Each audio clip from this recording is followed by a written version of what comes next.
سابق D G I S آئی فیض حمید کو 14 سال قید بامشقت کی سزا سنا دی گئی۔ آئی ایس پی آر کے مطابق فیض حمید پر سیاسی سرگرمیوں، آفیشل سیکریٹ ایکٹ کی خلاف ورزی، اختیارات اور سرکاری وسائل کے غلط استعمال اور لوگوں کو ناجائز نقصان پہنچانے کا الزام تھا۔ فیض حمید کو سزا پاکستان آرمی ایکٹ کے تحت سنائی گئی ہے۔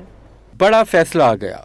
سابق D G I S I general Faiz Hamid کو 14 سال قید بامشقت کی سزا سنا دی گئی۔ آئی ایس پی آر کے مطابق فیلڈ جنرل کورٹ مارشل کا عمل 15 ماہ جاری رہا۔ تمام قانونی پہلوؤں کا جائزہ لینے کے بعد سزا سنائی گئی۔ فیض حمید پر سیاسی سرگرمیوں میں ملوث ہونے، آفیشل سیکریٹ ایکٹ کی خلاف ورزی، اختیارات اور سرکاری وسائل کے غلط استعمال اور افراد کو نقصان پہنچانے کے الزامات ثابت ہو گئے۔ آئی ایس پی آر کے مطابق فیض حمید کو تمام قانونی حقوق اور دفاعی ٹیم فراہم کی گئی۔ فیلڈ جنرل کورٹ مارشل نے تمام قانونی ضوابط کی مکمل پاسداری کی۔ مجرم کو فیصلے کے خلاف متعلقہ فورم پر اپیل کا حق حاصل ہے۔ فیض حمید کو 12 اگست 2024 کو تحویل میں لیا گیا اور فیلڈ جنرل کورٹ مارشل کی کارروائی شروع ہوئی۔ آئی ایس پی آر کے مطابق طویل قانونی کارروائی کے بعد تمام الزامات ثابت ہونے پر سزا سنائی گئی۔ مجرم کے مخصوص معاملات میں سیاسی بے چینی اور بدامنی پھیلانے میں ملوث ہونے کی تحقیقات جاری ہے۔